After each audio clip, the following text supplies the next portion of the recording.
نور زمان اپنے 15 سالہ بیٹے کو ان کے اسکول لائے ہیں جہاں میٹرک کے امتحانات کی تیاری کے لیے خصوصی کلاسز کا اہتمام کیا گیا ہے۔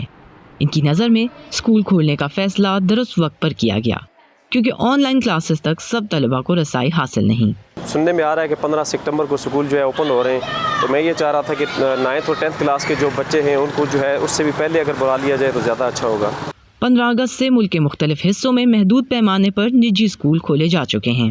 آل Pakistan schools and colleges federation کے نائب صدر ملک ابرار سمجھتے ہیں کہ اسکولوں کو مزید بند رکھنا تقریباً ناممکن ہے کیونکہ سینئر کلاسوں کے طلباء کے والدین کی طرف سے دباؤ ہے جو اپنے بچوں کا پورا تعلیمی سال ضائع نہیں کرنا چاہتے۔ ان کی تنظیم اب اسکولوں میں حفاظتی اقدامات کو یقینی بنانے میں لگی ہے۔ گورنمنٹ نے یہ کہا ہے کہ 6 فیٹ کا ڈسٹینس ہونا چاہیے اسٹوڈنٹس کے درمیان، تو وہ ہم ایک چیئر چھوڑ کے نیکسٹ چیئر پہ بچوں کو بٹھا رہے ہیں۔ ٹمپریچر گن سے ہم بچوں کا ٹمپریچر چیک کرتے ہوتے ہیں۔ سیکنڈلی ان کے ہاتھ دھونے کی فیسلٹی اویلیبل ہوتی ہے، سینیٹائزر اسکول میں موجود ہوتا ہے۔ ماسک اگر بچے گھر سے لے آتے ہیں تو ٹھیک ہے، ادروائز اسکول خود پرووائڈ کر دیتے ہیں انہیں۔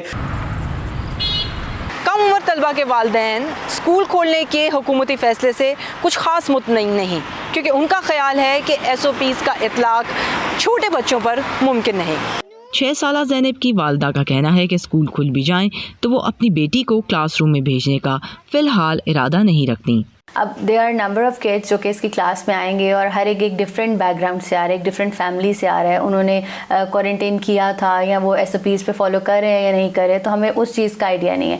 تو ابھی رائٹ ناؤ میرا یہی ہے کہ ہم شاید ابھی اس کو بھی یہی پریفر کریں گے اور گورنمنٹ سے بھی بلکہ ریکویسٹ کریں گے کہ ابھی چھوٹے بچوں کے لیے ایٹ لیسٹ جو بھی گریڈ 1 2 3 ہے ان کے لیے ابھی کچھ عرصے کے لیے اسکولس بند ہی رہے تو بہتر ہے۔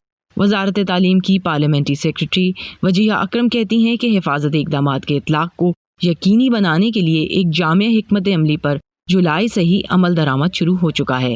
البتہ کسی خاص عمر کے بچوں کے لیے اسکول کھولنے یا نہ کھولنے کی تجویز زیر غور نہیں۔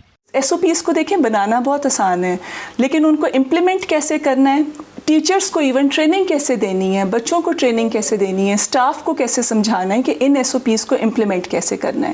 تو اس کے لیے 15 جولائی کو اس لیے کھولا گیا اسکولس کو کہ وہ اسٹاف وہاں پہ آ جائے، ٹیچرز آ جائیں، وہ بھی سب SOPs کو، سوشل ڈسٹینسنگ کو، ماسکس کو اور ان ساری چیزوں کو فالو کرتے ہوئے۔ تو وہ اب اس کے اوپر کام کر رہے ہیں اور جو باقاعدہ جو SOPs جن کو اسٹرکٹلی فالو کیا جائے گا وہ 7 ستمبر کو NCOC کی طرف سے جاری کیے جائیں گے۔ ابھی ہم نے ایک براڈر گائیڈ لائن جو کہ ایک جنرل سب اسکولس کے لیے جو اس وقت ضروری ہے وہ سب ان کو دے دی ہیں اور اس کے اوپر وہ کام کر رہے ہیں۔ وجیہہ اکرم کے مطابق تعلیمی اداروں کے لیے حتمی SOP 7 ستمبر کو جاری ہوں گے۔